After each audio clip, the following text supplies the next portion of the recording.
been Sunday, July 10th, 2022. Time flies. And I am here driving 55 miles on Long Island Highway. Having dropped my kid off at a week of scout camp. Boy Scout Long Island Scout Camp. I didn't go to Long Island for scout camp when I was in Scouts. I went to Occonequin, which I think is that a year ago already? I remember shooting videos going to and from Occonequin, remembering it was probably 40 years to the day since I was going to that camp. So this summer, it's at a very, I don't know what you would call it, Long Island.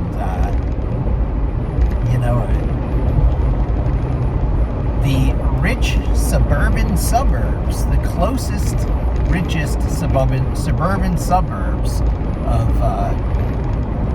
New York City. I guess this is where, I'm sure there's other famous people who came from here, but like the Beastie Boys are the ones that come to mind.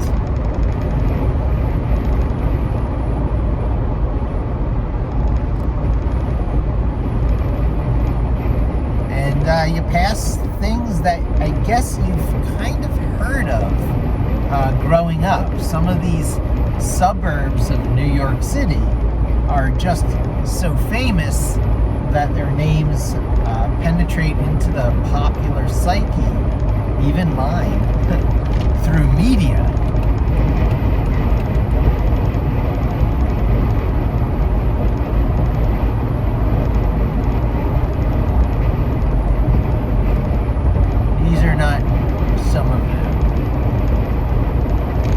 But out at the extreme end that I'm driving away from is Montauk. It flares out into like a fish's tail, a lower fin and an upper fin. And the lower fin is Montauk, I believe. The upper fin is something else. I forget exactly.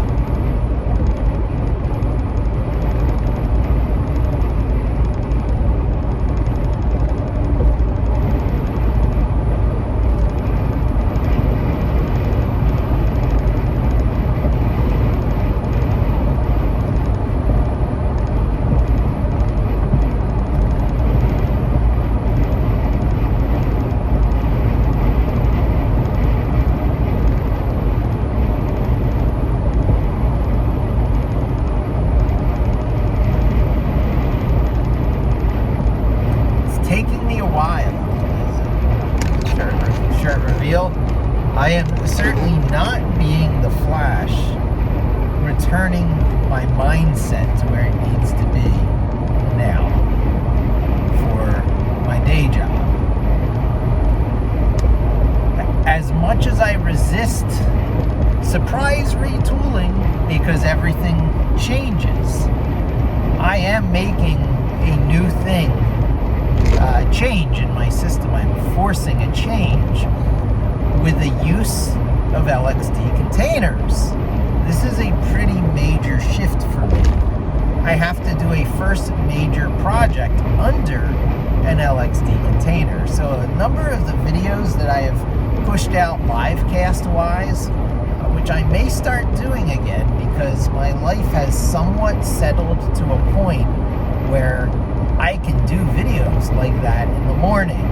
My kid won't be with me like they've been with me really for the past week since the move. I moved here and I've had the kid for a week leading up to this, which is the camp drop-off. So I'll have them for another week after camp as well. But that gives me 1 week in between now and then, which I can not be involved in a move and not be hosting a kid immediately having followed a move. So that's what was responsible mostly for the 6 days of silence since the cat adventure. And And I'm happy to report both cats are settling in nicely. They are starting to wake me up again at the crack of dawn in order to be fed, which is a good sign. So cats can lose weight in a new setting because they don't feel as safe about eating. So they're hiding more and eating less. Maybe even their daily rhythm is thrown off a little bit because the places they maybe used to sit and watch the sunrise are new and different. And I have to make sure there's enough room for both cats to do that. And it was maybe a little bit strange having Eri have access to the new territory for a full day or two before Linny arrived. So Linny was arriving to Eri having greatly settled in. And that was very unfair to Linny. Me letting Linny escape as I did was one of the bigger mistakes of my life, because I had to keep going back there and I had to keep looking. And I tried to double it up with these public storage runs at the same time, which I have not seen the last of, by the way.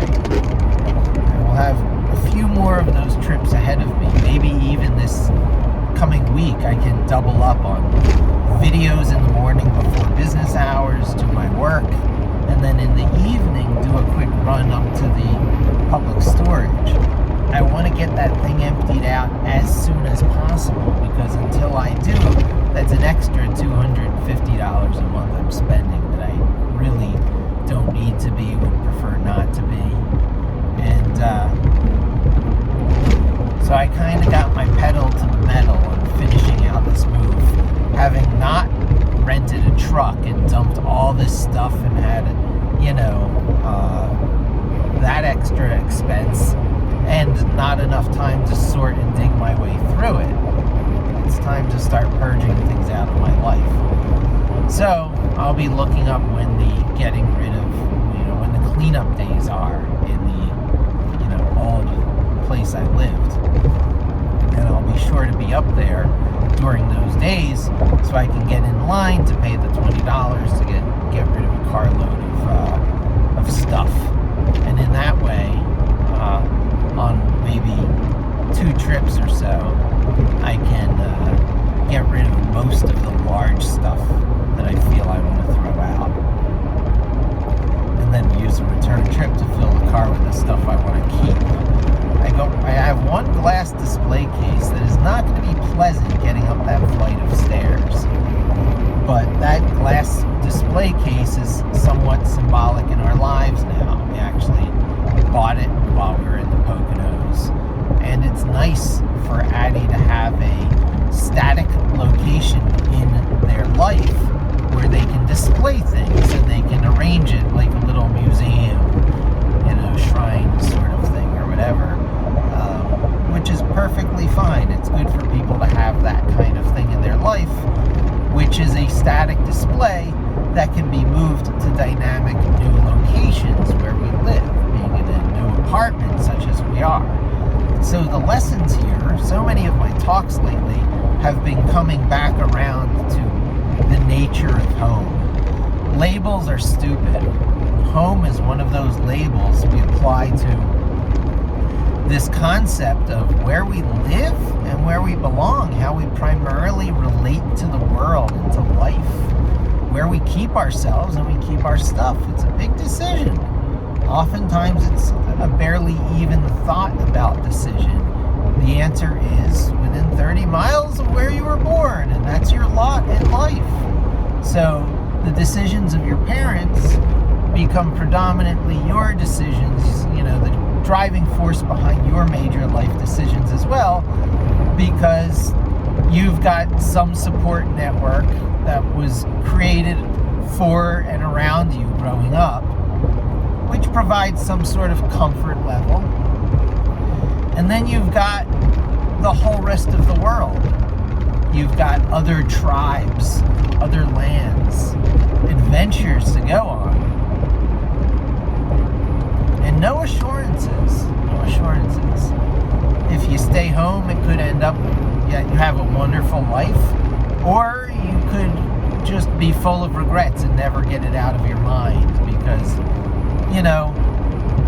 static situations don't answer questions. They don't answer what-if questions. Dynamic situations answer what-if questions. What if I did this? What if I did that? And so you got to try a few of your what-if scenarios. You can't live scared all your life. And, that's where you throw in a for better or for worse, because you don't know. You don't know whether you're daring and risky and following your heart decisions in your life are the right ones or not. What is right? What is wrong? Who knows? All I know is that at the end of the day, the illusion of time is overwhelming. At the end of the day, it seems like we're given a turn, a chance, time here behind the wheel of something that, in Green Lantern terms, I would have to term sentience, intelligence, and compassion and empathy.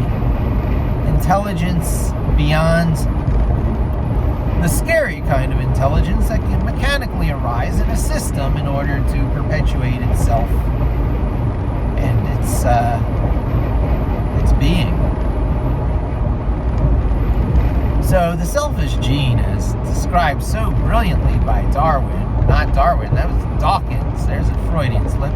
Dawkins is up there, my friends. The selfish gene is an important concept to know. And through the mechanisms of the selfish gene, a few animal levels down, you're going to have intelligence without a lot of compassion, without a lot of care for one another, because you're going to have something reptilian whose birthing strategies are different, like turtles that have hundreds or thousands of eggs. And if only a few survive, the mission is accomplished. What a harsh lesson in life templates is that. And we'll give you a shield while you're there. So it's hard for predators to eat you. But a lot of you are going to get eaten by predators. So if you make it to be large enough, you're going to be quite difficult to eat. Good luck. Wait, what? That's reptile intelligence, to a degree. There's different strategies. But when things are born in eggs, such as most reptiles are, the thing that hatches is going to not be completely helpless. They're going to be ready to stand up and move around and at least, be fed. They can hold their heads up. It's not like a human child where, first step is get them breathing. They have to be slapped or whatever to get them started breathing. And then once you kickstart the infant, you have to separate them from the umbilical cord, and you have to keep their heads straight. They can't even lift their heads up. They are so helpless, a newborn infant. So there's something like 6 weeks where that infant is strengthening up into, a baby. They're not born those baby images like on the Hallmark cards. They're born infants. And it's really awakening how helpless we are at birth and how deeply mammal-like that is. That's one of the hallmark characteristics of a mammal. That's what gives us empathy. That's what gives us compassion and love.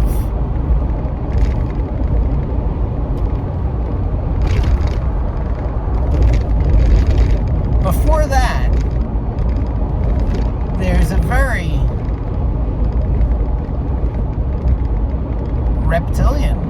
It's hard to describe the state of being minus all that mammal stuff, except for saying reptilian. There's a certain understanding that with cold-bloodedness comes, ambush predation without feeling bad about it, without it being an evil thing. You're cold-blooded. You can't exert yourself a lot to hunt down food.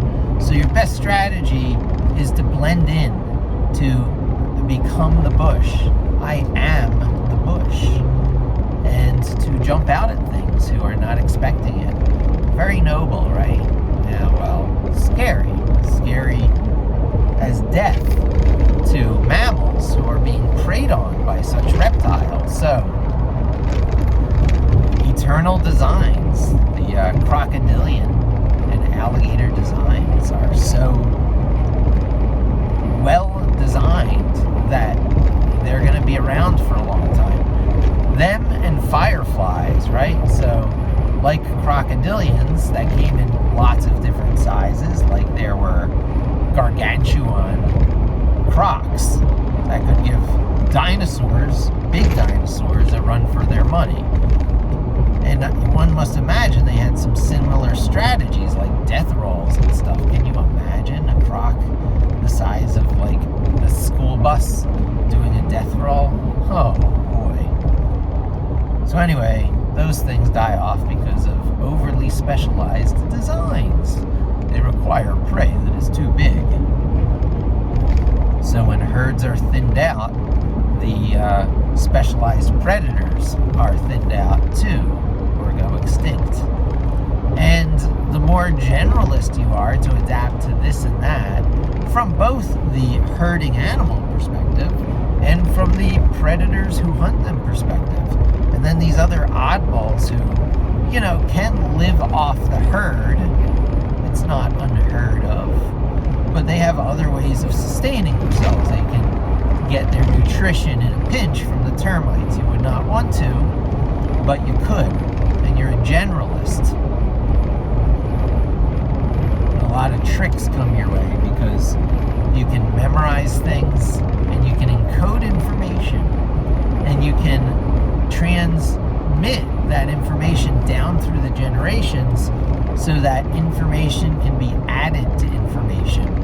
And so generally more becomes known over time. And just as the ocean gets saltier from more deposits, the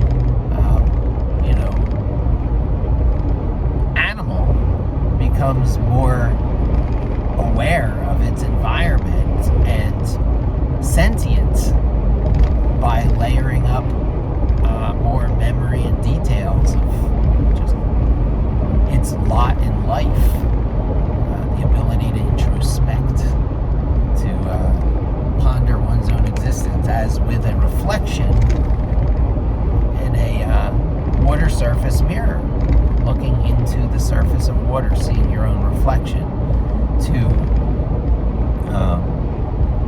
contemplate one's self.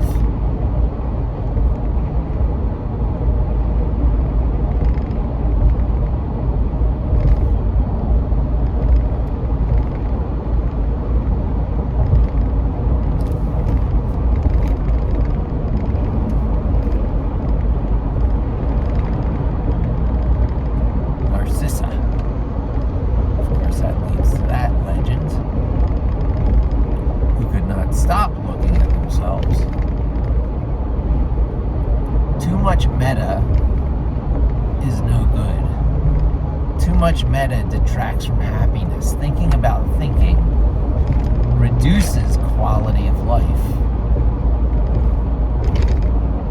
But at the same time, it also forces you to think about those things you need to think about. Free association. One of the books that made a big impression on me, over the years was The Artist's Way, that talked about morning pages and the writing of morning pages. And after going through a process that feels a lot like insanity, because one is rarely as honest with oneself as they are after loosening up with writing for a while, to go through a full, say, 30 days of it, you finally know a lot more about what's going on in your head. And it can be a enlightening and scary process. You finally know what you think for the first time in a while, if ever. And then that becomes an ongoing capability. You want to always know what you think. And so you need to always be kind of talking to yourself, narrating to yourself in a way where you can establish flow and get into the zone and not get too hung up on the meta. And even the awareness of meta cannot forcibly throw you into meta. There are aspects of mental, cognitive control. Control is overrated, yet we must control ourselves to be human animals. Being part of humanity, for better or for worse, come on, you at least have to allow yourself to belong to a set. The set of all humans. No, I'm not like other humans. We're all humans. We're all on some average distribution curve of qualities and traits. Information potential.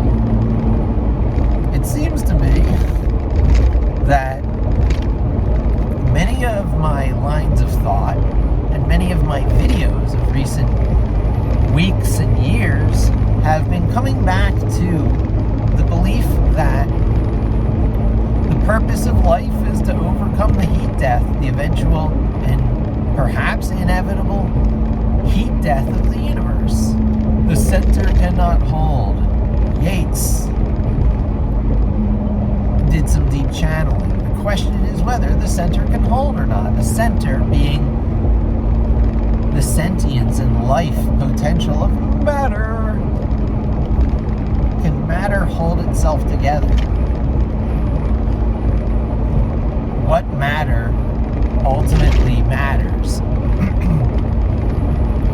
And is it possible for such matter to be good stewards for all the rest of the matter, which it chooses to not wipe out and subsume as part of itself in some sort of fire upon the deep? I got the Werner Vinge book name correct. I used to think it was the Blight Upon the Deep. That's because this archive they released by accidentally running it is called The Blight. But the blight is a fire upon the deep.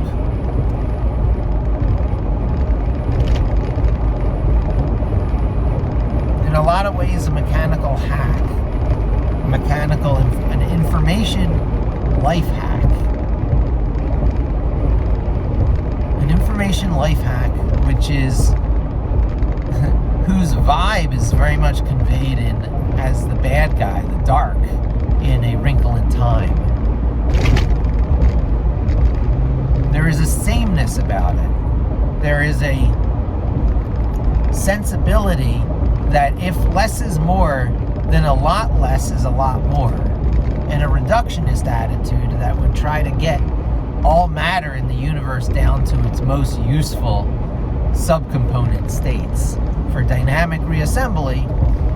However, it would probably be one system of DNA, one system of this, one system of that, for everything in the universe, within its purview, within its self-aware body. And what form that would take is unknown. Whether it's even distributed or not is quite unknown because what?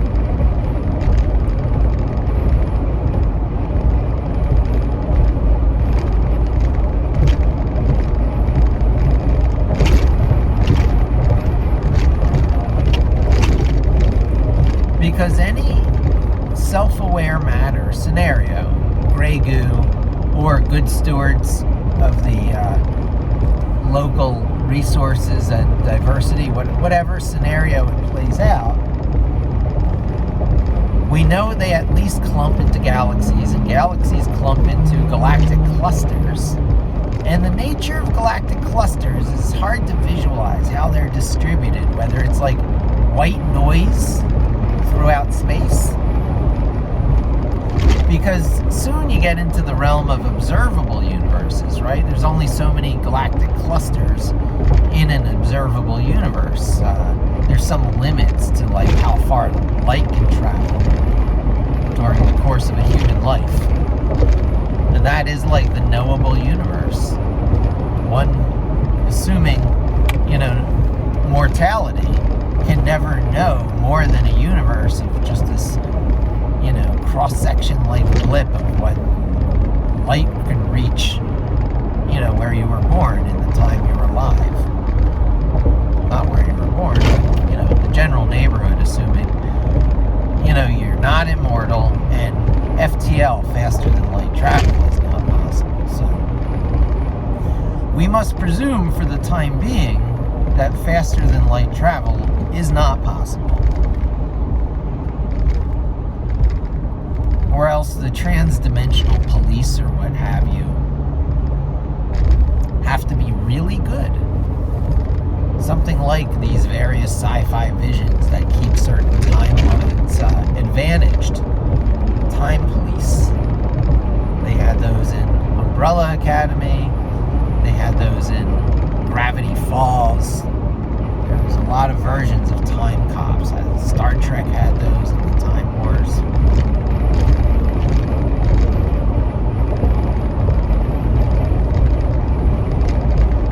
So I got to keep my eye on the time. I know I started this when it was about 55 miles to go, or 55 minutes, one or the other. They're approximately the same on this road.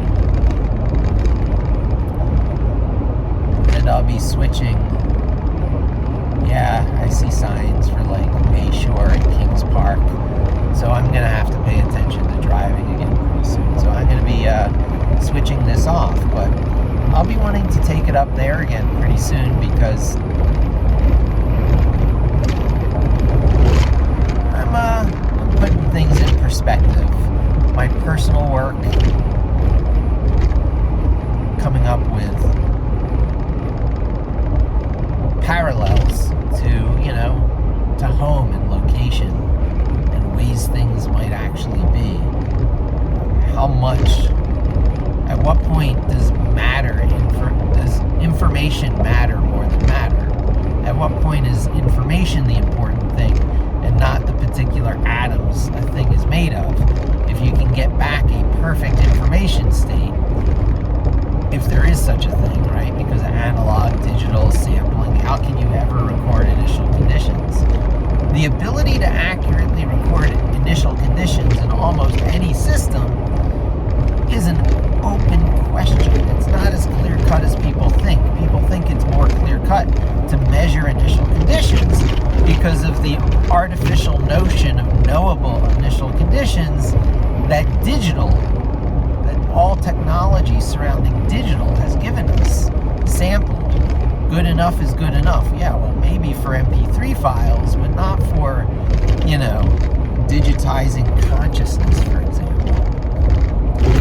Anywho, that's going to be a good place to pick up because there is debate there, and we're going to see a lot of that in our lifetimes. We're going to see a lot of debate surrounding the morality of turning things on and off, what the true nature of sentience is.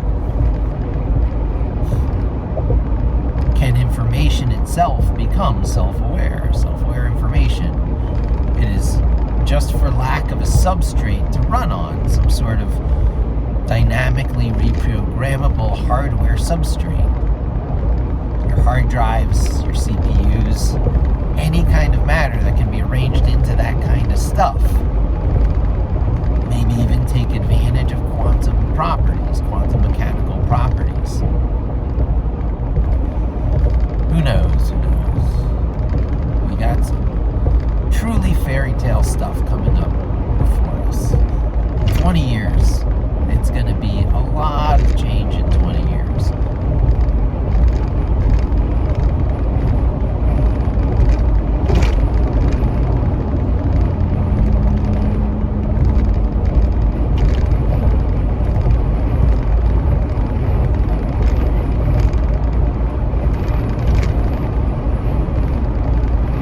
might see if I can just do this by instant and not cut it into 2 videos. Why not, right? That's what I should do.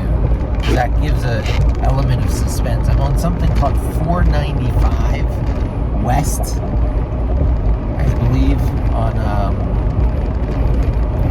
Long Island. And my goal is to go over the Verrazano Bridge, really. So Long Island is going to connect to something that connects to the Belt Parkway. So I believe that Belt Parkway might be 495, that I just stay on this until it's recognizably Brooklyn. I can't believe I'm back on these roads as my primary roads. Wow. Life changes on a dime. Is that still a modern expression? Does that mean anything to anyone? Life changes on a dime. One of the things humans do is accommodate to new normals. We adapt to new normals fast. And I've got a new normal going on. It's weird and different.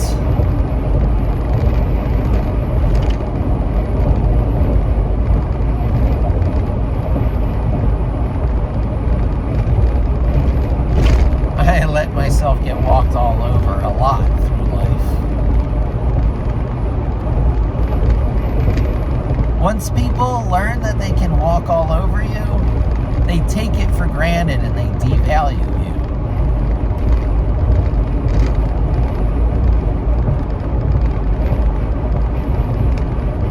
And whatever someone accuses people of, it is almost always a case of projection. So I must immediately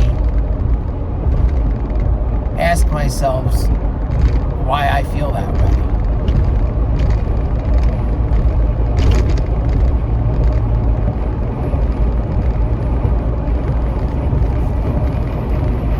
Have I devalued relationships?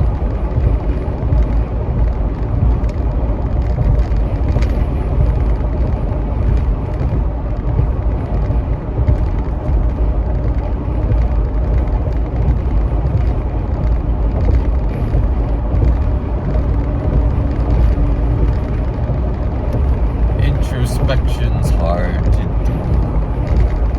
That's okay. We owe it to ourselves to introspect. We owe it to ourselves to stop and ask the questions, to turn our minds around in the privacy and security of our own thoughts and our own heads. Because we're still all free inside our heads. I think this is one of those awakening things, along with a viewer was struck.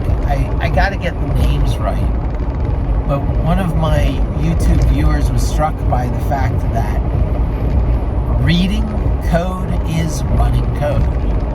There is no difference between allowing the words to attach to their meaning in your head, which is reading, and running the code.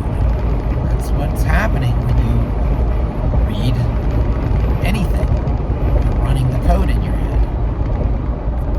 And that is powerful, powerful, powerful stuff.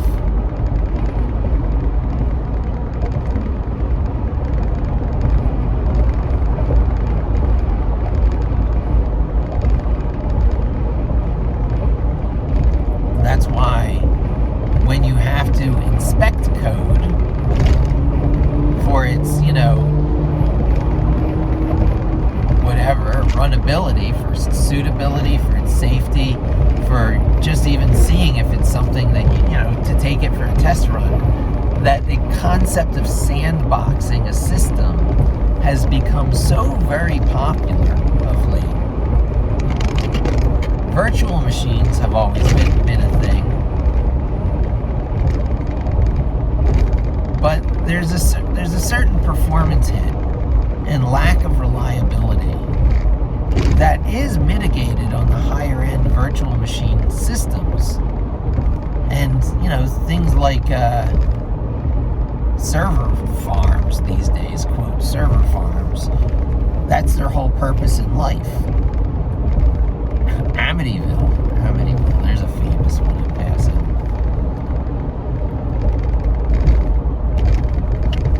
I was at the Hallows today, baiting Hallows.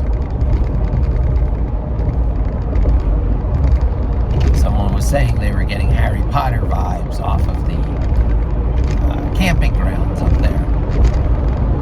And I'm like, well, yeah, you should be. You're in the Hallows. It's not the Deathly Hallows, but hey, it's just one word off. I think I struck a chord with them. It resonated well.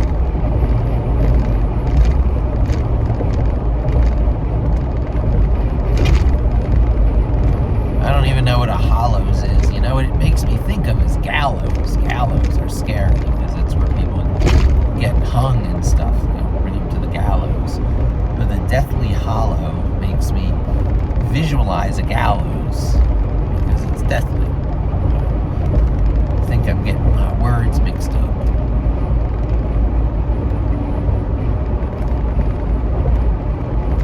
Perhaps a hollow is like a grotto. Is a grotto a hollow? A hollow grotto.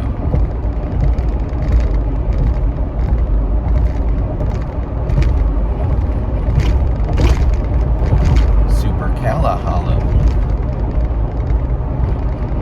Almost pulled it off.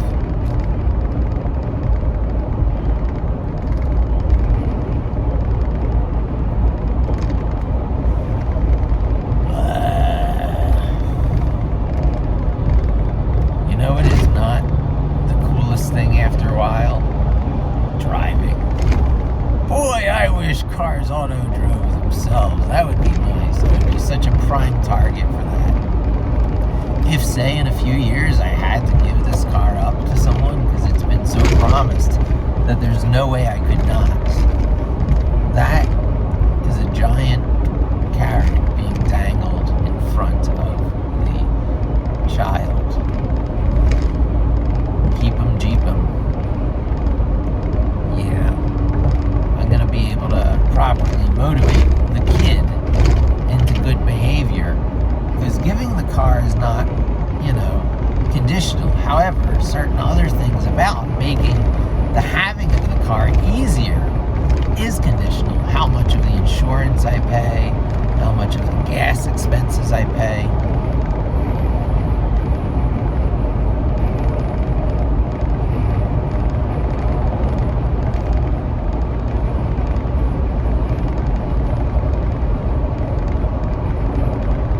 That'll give me some leverage in helping them keep their stuff straight.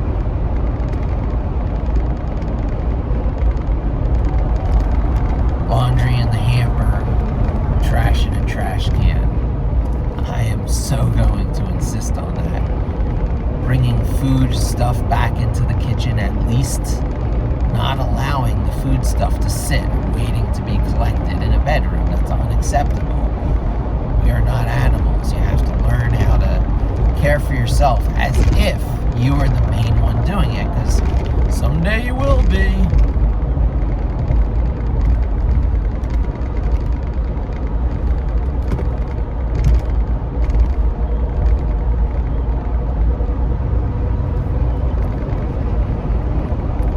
Long Island, Oyster Bay. Long Island is an awakening.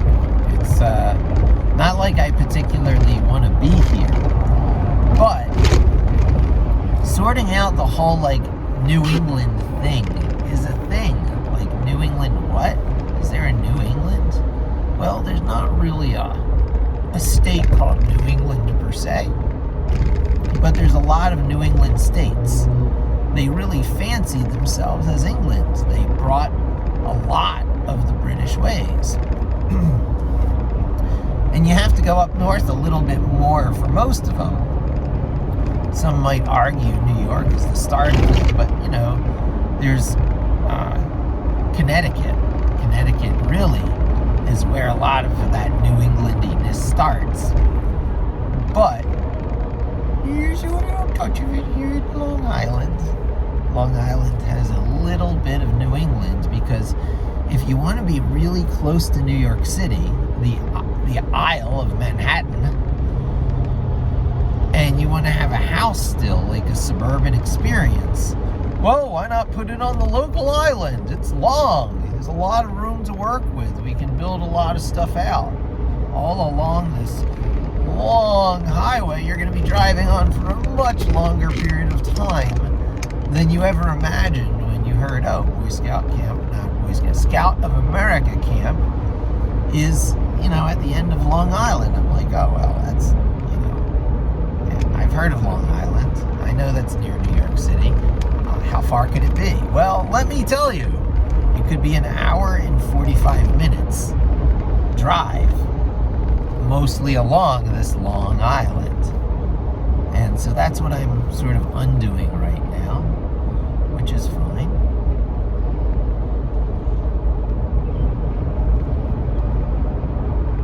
Hoping I'm doing the right thing by shooting this video, staying on 495, which sounds about right to take me to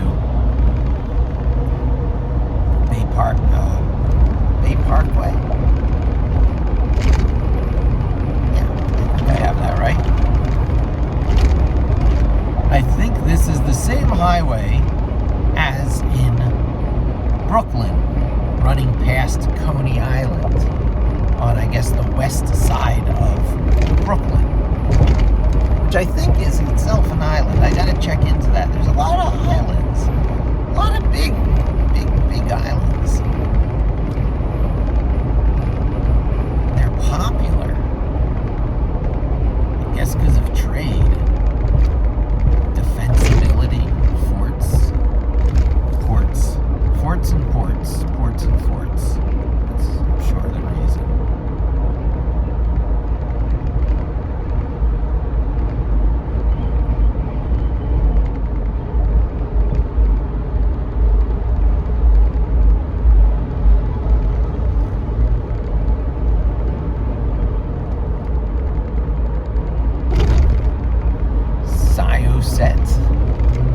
Mineola.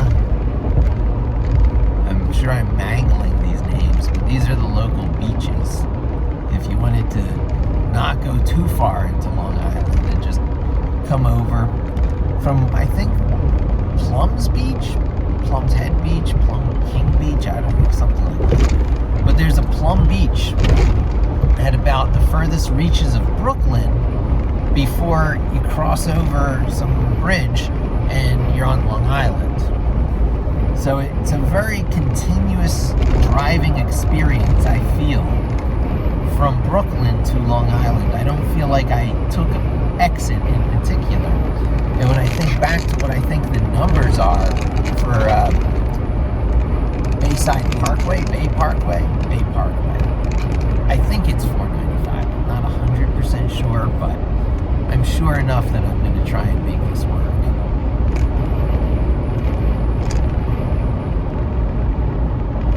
And that way I can keep talking to you.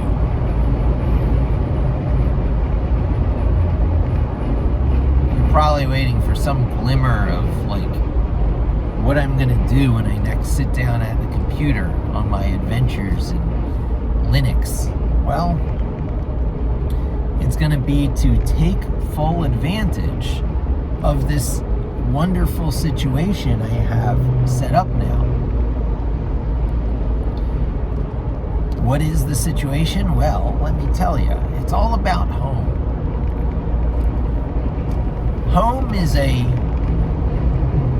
good state to be in, because as cyclical beings, day and night, wake and sleep, there's predictability in certain places. In certain places, there's predictability, like where you go to sleep at night, where you wake up in the morning, the fact that you're safe in between. That counts for something in life. That counts for maybe a wee bit more And we're all ready to admit, because it shows just how dependent we are on things that are beyond our daily body choice. It's where we're living. It's where we park our car at night. It's the habits that we automatically step through every day. These habits are a source of comfort for many people. They are the rituals in life that keep them going. They would not know what to do without them.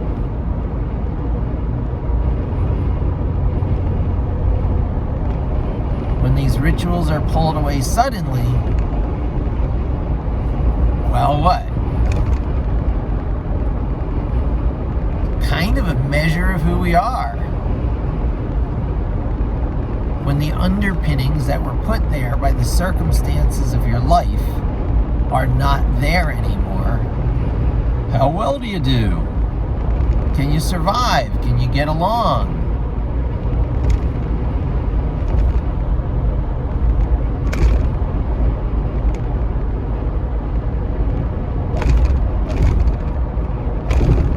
Lockdown was weird.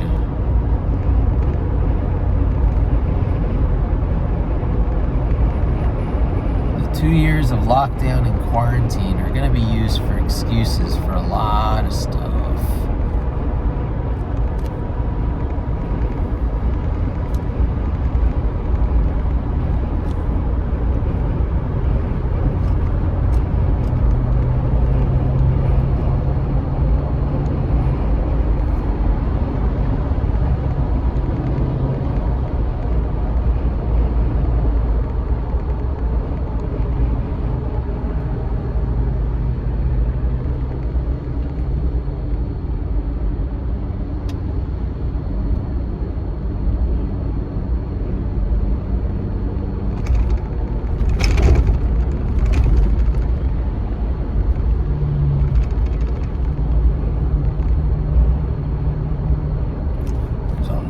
Traffic in the HOV lane.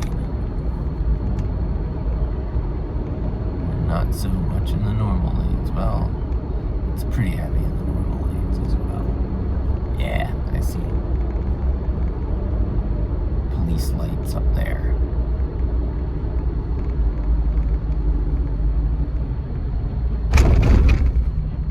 A lot of slowing down.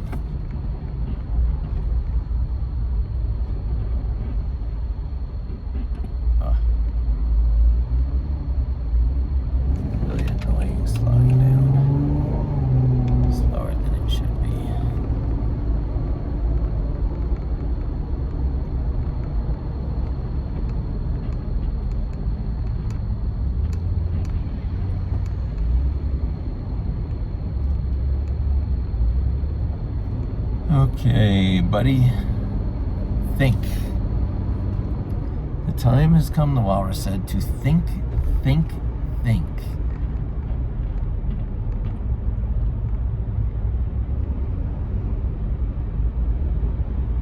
Be a good dad. Be a good human being.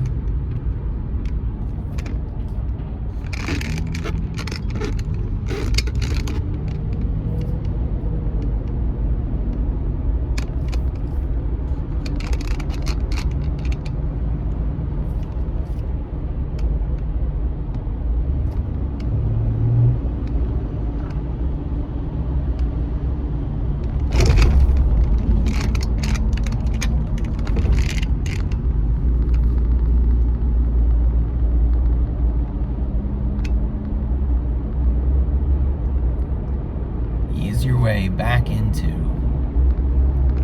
the zone, the place you get jostled out of is the easy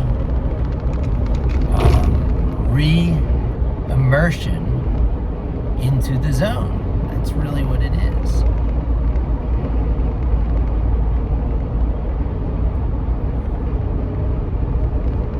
Easy zone re-immersion does not come easy to me, and I would believe to a lot of people.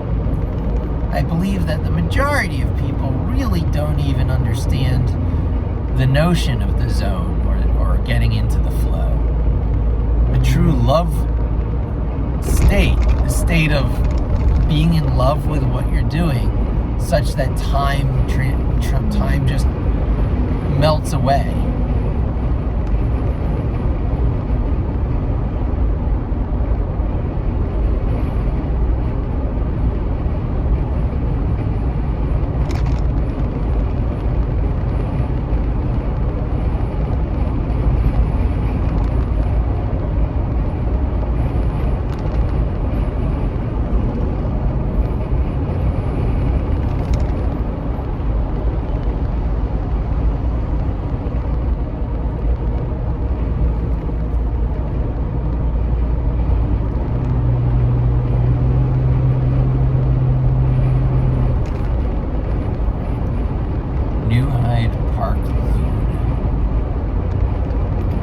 Feeling quite confident in this presumption that 495 takes me all the way back to Brooklyn. And I shoot all this really useful, enthralling,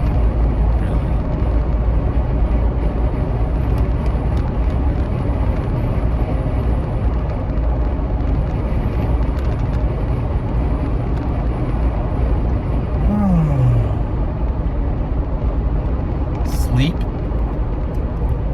hydration, and good nutrition. Good hydration all the time is important enough to break out as separate from just eating well, although the two are interrelated, as is the sleep, because the sleep is what gives the opportunity for all the stuff that you ate to go to work in your body, to be distributed, complete subconscious at work.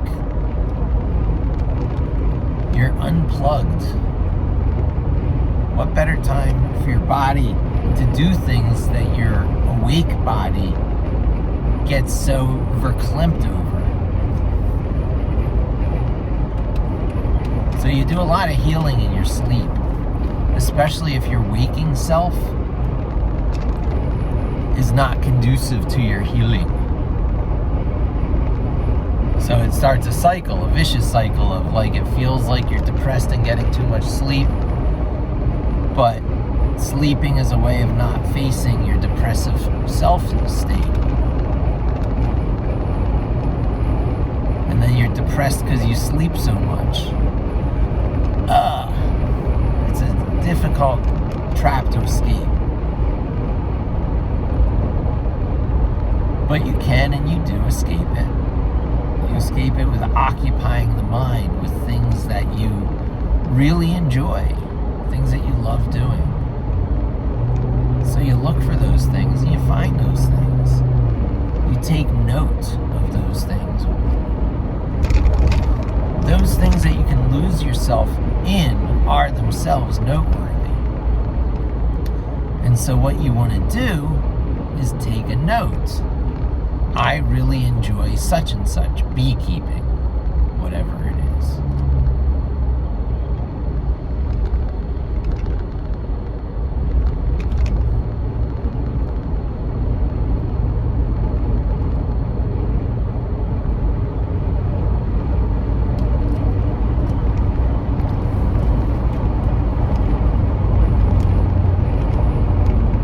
I'm starting to think that these exits that are like exit 32 and such in that number range are the same exits as I remember from the Belt Parkway, New York City side, which were like exits 11. Exit 11, I think, is the last one when it's feeling like Brooklyn. And then suddenly it's like Long Island. So, Little Neck Parkway. That's one of the exits I'm passing. Yeah, 495 west to New York. I just stay on track for that.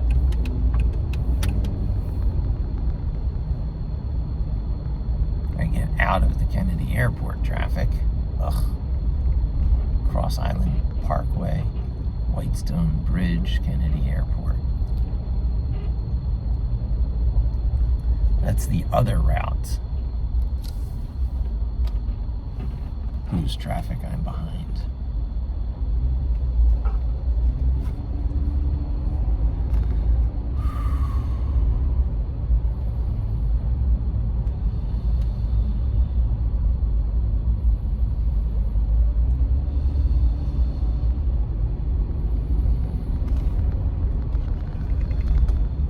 Most discussions of life rhythms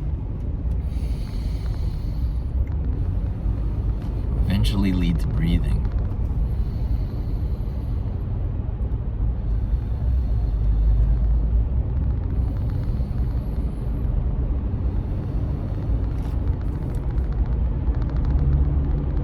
This is because breathing lives exactly in between the conscious and the subconscious.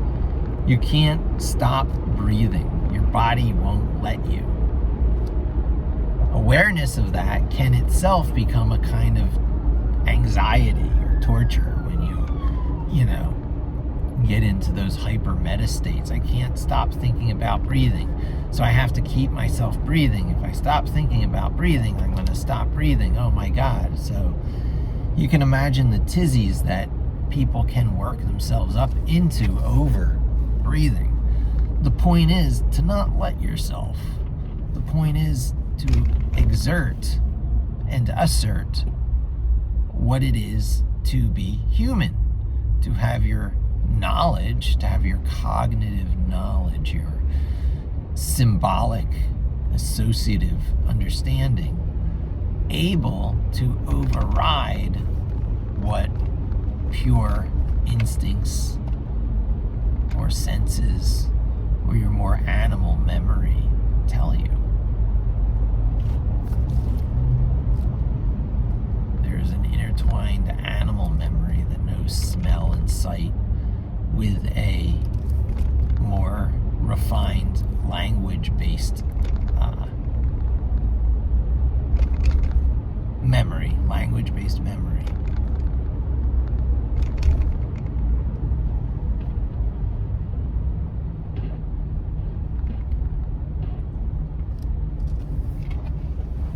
That is so totally context sensitive and context sensitive.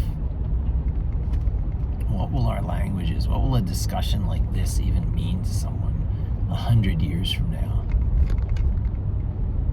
Quaint archival stuff.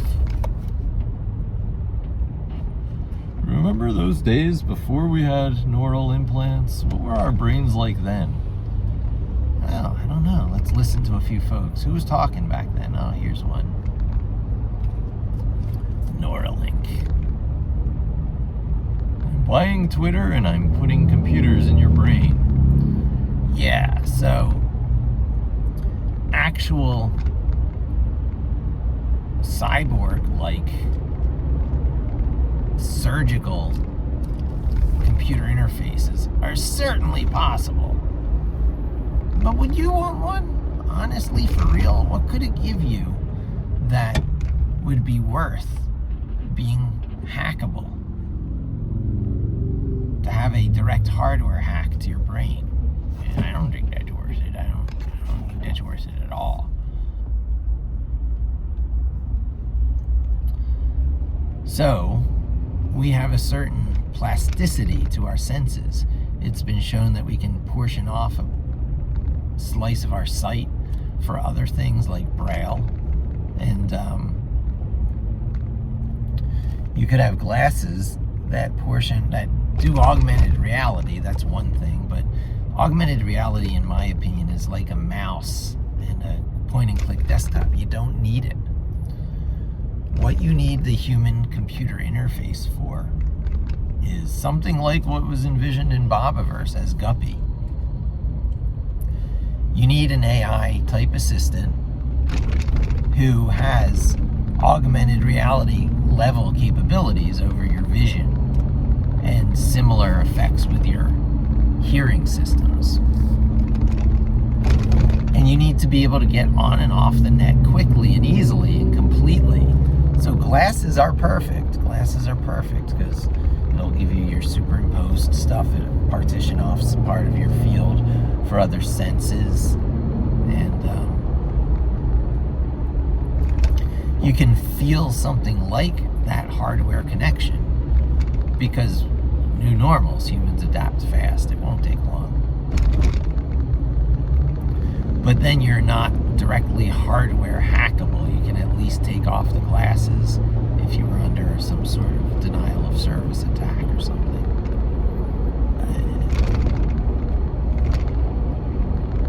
Who's going to put a surgical implant in their brain, except for people who really need it for medical conditions?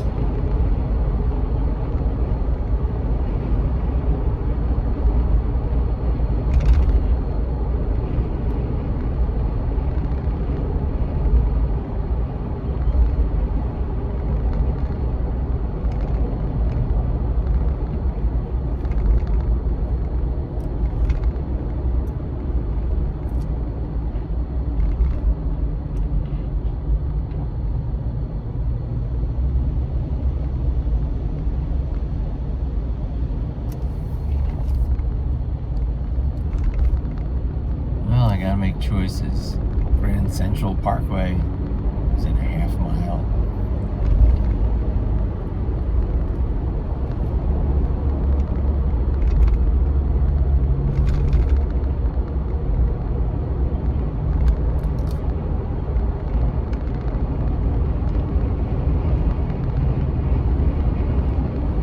I have no idea if I'm doing this right.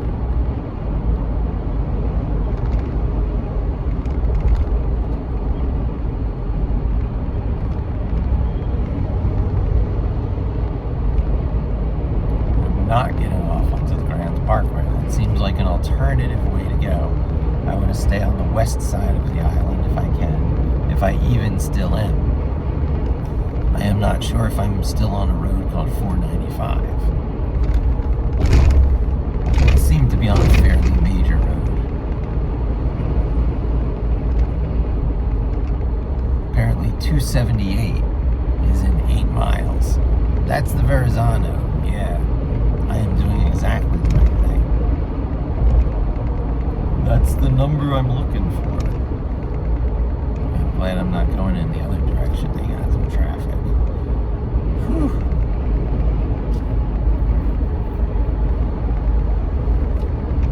Remapping the brain.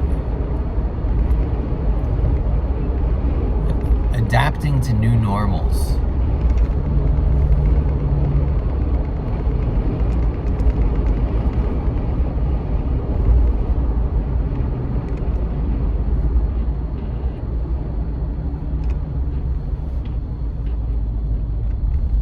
New normals are sometimes tricky.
It's around 4 o'clock on a Sunday.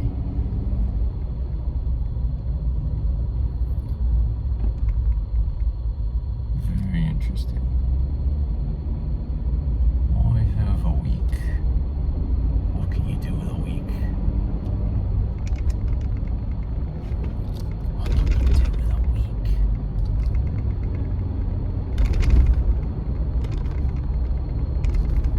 Could I empty out public storage? Ugh. That many trips back and forth. It's a possibility.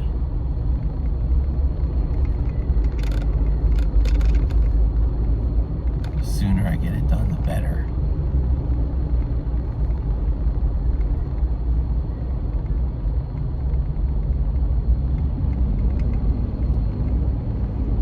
Then I can put a fairly heavy load on the municipal disposal system, sanitation system. Good old New York City sanitation.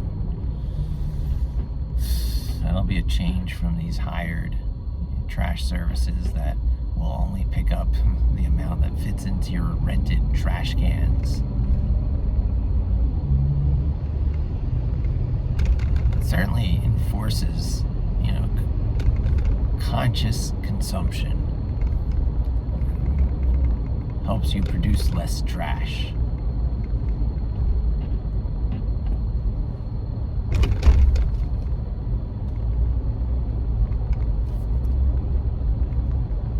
But a large part of my goal now is to actually get rid of trash.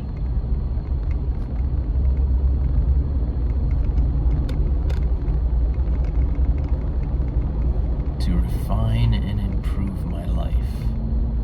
To use the 80-20 rule to its best effect.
Heavy traffic, 278, 5 miles, 15 minutes. 15 minutes for 5 miles. Such is the creeping pace of the traffic.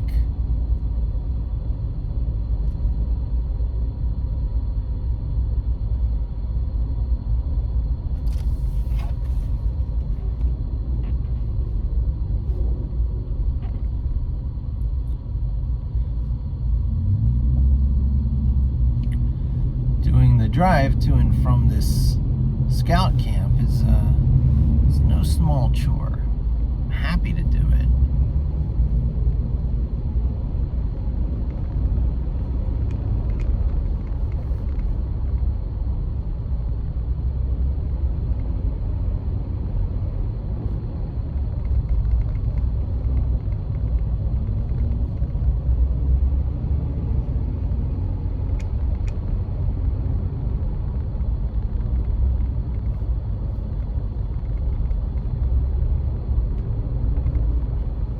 Definitely not taking that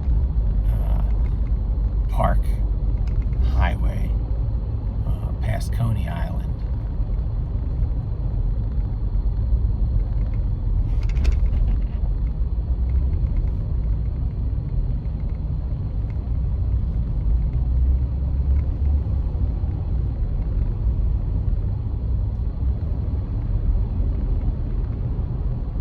It's hard to say what I am on.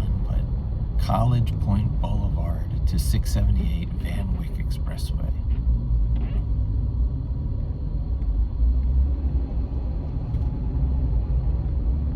I think it's time to switch this over to GPS. I'm keeping you bored long enough. When we come back, I will be talking about making new places home easily, thanks to LXD, Linux containers.